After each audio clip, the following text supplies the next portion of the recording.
Salut à tous, j'espère que vous allez bien. Et là, on va parler de Rennes contre le PSG. Vraiment, avant tout, j'aimerais dire que Hakimi est un vrai bijou. Sincèrement, c'est un vrai bijou que le PSG a et j'espère qu'il va davantage continuer à progresser avec le PSG parce que, une fois de plus, ce qu'il réalise aujourd'hui, c'est tellement magnifique à voir, vraiment magnifique. Donc, pour ce match, déjà dans l'ensemble, je pense que l'équipe n'a pas été mauvaise, ok? J'aurais souhaité que le Paris Saint-Germain puisse être davantage, marque plus de buts parce que pour ce match, vraiment, il y avait les occasions pour, mais bon, ils se sont contentés de 3 buts à 1, mais bon, j'aurais souhaité que ça puisse même être 4 buts ou 5 buts. Ok. Avant tout, je compte dire que c'est Luis Enrique qui m'a quand même choqué par rapport à son choix, ok. Ça m'a fait plaisir de voir qu'il a su mettre le 4-3-3 parce que depuis un moment, ils sont été avec son 4-2-4. Et aujourd'hui, suite à toutes les critiques, il a essayé de faire quelque chose de différent. Vous connaissez, il est vraiment têtu, mais là, il a fait quelque chose de différent et les résultats sont plutôt intéressants. On parle bien de Rennes, une équipe qui n'avait pas perdu depuis le début du championnat, ok? Et ça, c'est la première défaite de Rennes, le premier point. Le second point, le Paris Saint-Germain n'a pas gagné Rennes à domicile depuis 5 années. Et donc, aujourd'hui, ça se termine en faveur du Paris Saint-Germain. Vraiment, ce sont de bonnes choses, de bons signaux. Toutefois, j'espère juste qu'ils vont faire les mêmes choses en Europe face à des adversaires beaucoup plus puissants. Donc, je crois que c'est le dernier match avant la trêve internationale.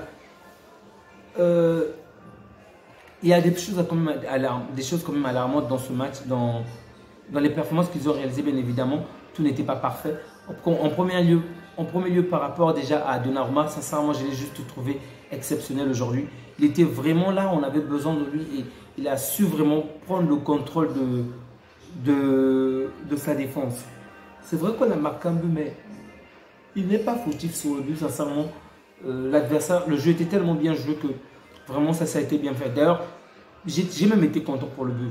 Je précise, je voulais bien évidemment voir le Paris Saint-Germain gagner, mais j'ai vu Amine Bouiri se donner tellement de sa personne pendant tout le match que j'aurais quand même trouvé ça injuste qu'il ne marque pas. Que ce soit en première période ou en deuxième période, il s'est tellement donné, mais lorsque je l'ai vu marquer, je me suis dit, ouais, on fait juste une délivrance. C'est vrai qu'à 0, le score était beaucoup plus intéressant, mais pour le joueur, moi, je ne trouvais pas ça correct. J'aurais également souhaité que Mbappé marque, mais bon, il a réalisé pas mal de ratés aujourd'hui, on va en parler après. Donc, Donnarumma qui a quand même été excellent dans son camp. Lucas Hernandez, Skriniar, Marquinhos, bon, les trois, je ne dirais pas que je les ai trouvés nuls, mais moins bons que d'habitude, ok? Moins bons que d'habitude. Et Skriniar, je pense que pas mal de gens utilisent son profil comme quoi les courses dans son dos peuvent se réaliser facilement, donc il n'a pas vraiment la vitesse, mais c'est pas vraiment sa première qualité, ok?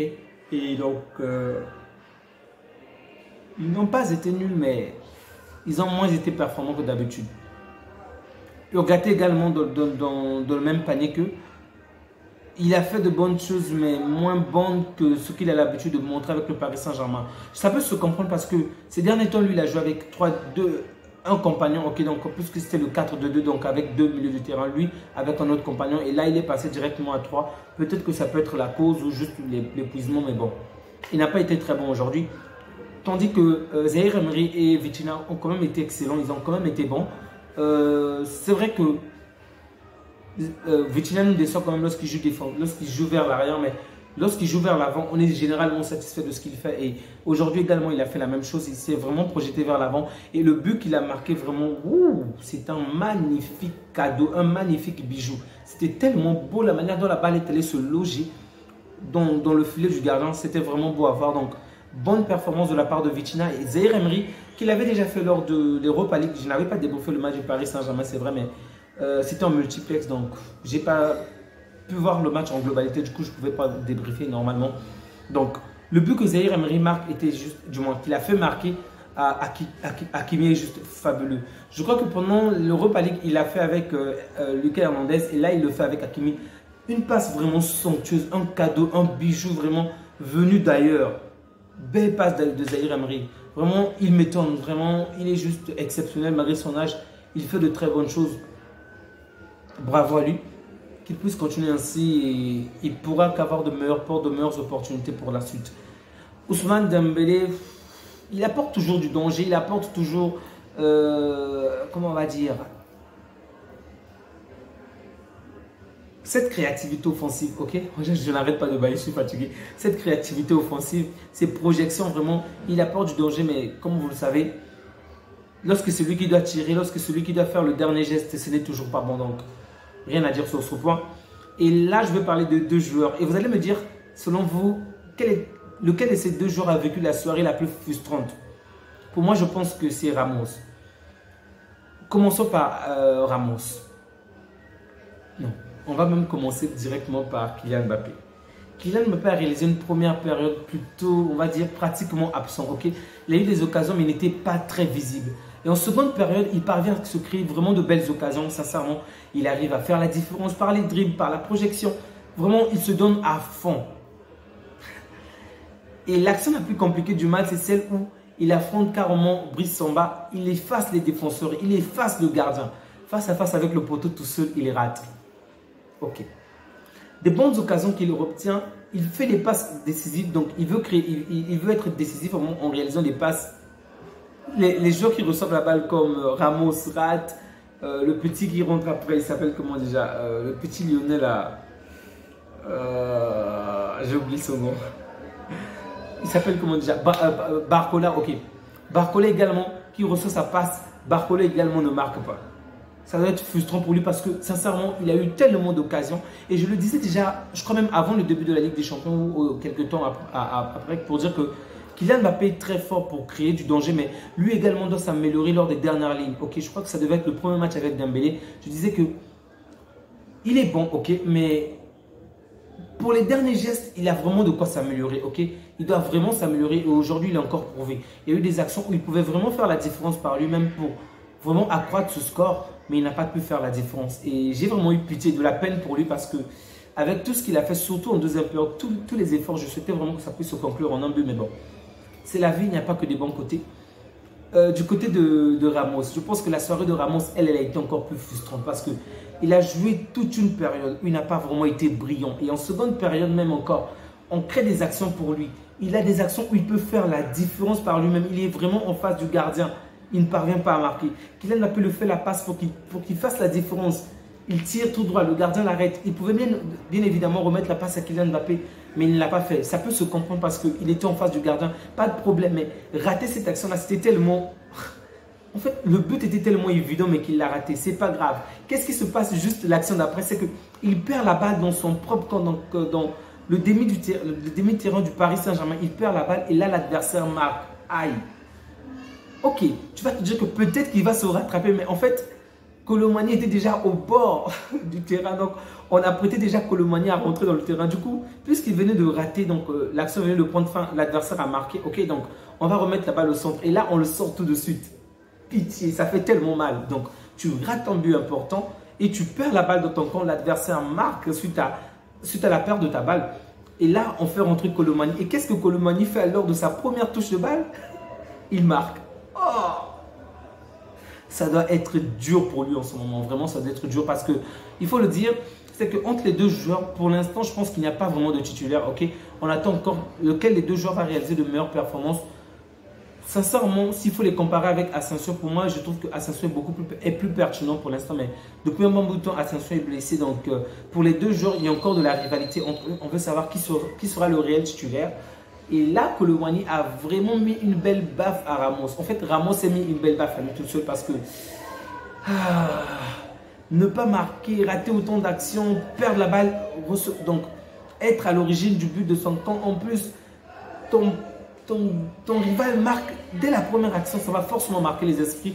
Et je pense que Luis Enrique va certainement titulariser Kolo Muani lors du prochain match, sauf si ce dernier se blesse bien évidemment ou s'il y a un quelconque souci lors de la préparation. Mais je pense que Ramos a quand même perdu sa place, il a quand même perdu pas mal de points aujourd'hui. J'ignore si je le dis, mais en tout cas, bravo à Luis Enrique, même si je pense qu'il aurait pu faire autrement lors du match passé. Bon, on n'a pas de débrief, on ne va pas en parler, mais bon, bravo à lui pour cette soirée, c'était plutôt intéressant. Faire entrer Barcola aussi était une bonne chose, même si Dembélé n'a pas marqué, mais il a apporté du danger, mais ensuite on a sorti qu'il perdait un peu du zèle. Le sortir pour faire entrer Barcola était quand même une bonne chose. Et Barcola a également apporté du danger, mais lui aussi n'a pas été dangereux offensivement. Donc, cette équipe est quand même intéressante. Au début, j'avais l'impression qu'il n'y avait pas vraiment de ligne où l'adversaire pouvait facilement marcher sur cette défense, mais sur cette équipe. Mais défensivement, je vois qu'il y a pas mal de choses encore à arranger, surtout sur les contre-attaques. Vraiment, Skriniar et Marquinhos sont vraiment lents, ok? Ils sont vraiment lents. Dans les airs, défensivement, ils peuvent bien se battre, dans le sens où ils peuvent marquer de la tête, tout comme ils peuvent repousser les balles de la tête dans leur défense. Mais lorsqu'il s'agit de se projeter dans l'axe, ils ont du mal à rattraper les adversaires. Et donc, en face de s'ils ont de bons adversaires très vifs, très rapides, comme les Haaland et autres, ça va vraiment faire du mal au Paris Saint-Germain. J'espère que Mendes sera de retour afin que Danilo puisse soit jouer dans l'axe ou même encore Lucas Hernandez, et que Mendes de son côté prenne le côté qui puisse être le latéral, vraiment, parce qu'entre Skriniar et Marquinhos, ils n'ont pas été nuls, mais ça se fait tellement voir qu'ils ne sont pas rapides, et donc facilement on peut les avoir dans leur dos, dans le dos, c'était vraiment tellement évident. Donc je répète, Vitinha buteur, Hakimi buteur et Colomani buteur, donc très bonne performance de la part des trois joueurs, bravo à eux. On va attendre pour la suite. Donc je crois que le Paris Saint-Germain en ce moment doit être dans le top 5, sauf erreur de ma part. Le Paris Saint-Germain en ce moment des classements Ligue 1. Ok, j'avais complètement zappé, désolé. Ouais. Donc le Paris Saint-Germain est 3e en ce moment. Le premier Monaco, 2e Nice, 3e le Paris Saint-Germain. Vraiment bravo à eux. Donc l'équipe de Rennes a perdu aujourd'hui. Mais bon, sincèrement, ils ont réalisé de bonnes performances. Même si je pense que ce qui les a vraiment fait du mal, je pense que ce n'est pas vraiment le Paris Saint-Germain, mais le manque de... Ils n'ont pas été, on va dire, comment est-ce qu'on appelle ça déjà? Ils n'ont pas été à droite devant la surface, ok? Ils ont eu quand même des actions assez franches où ils pouvaient vraiment marquer, mais bon, ils n'ont pas su en profiter, particulièrement en première période. Ils auraient pu également baisser le score, mais bon, ça n'a pas été le cas. J'espère vous mettre l'image de Kylian Mbappé où il a raté devant le gardien, parce que c'était tellement évident qu'il pouvait marquer, il pouvait faire mieux, mais bon. Il y a des jours comme ça où on n'est pas du tout au top, et donc c'est certainement l'une de ces soirées où Mbappé a réalisé un très très grand raté. Désolé pour lui, mais bon. On va s'arrêter là. Je vous souhaite à tous une très bonne soirée. Je précise qu'il a fait un match plutôt intéressant, pas excellent mais intéressant, mais j'aurais juste souhaité qu'il marque parce que j'ai vu toute la détermination qu'il avait, tous nos aides qu'il avait, mais bon, ça n'a pas suffi. Ça arrive de temps en temps, malheureusement. Merci à vous qui continuez à soutenir la chaîne. N'oubliez surtout pas de prendre soin de vous ainsi que des vôtres. On n'a qu'une seule vie, donc il faut en profiter. Prenez soin de vous une fois de plus. Et que Dieu vous garde. On se dit à bientôt.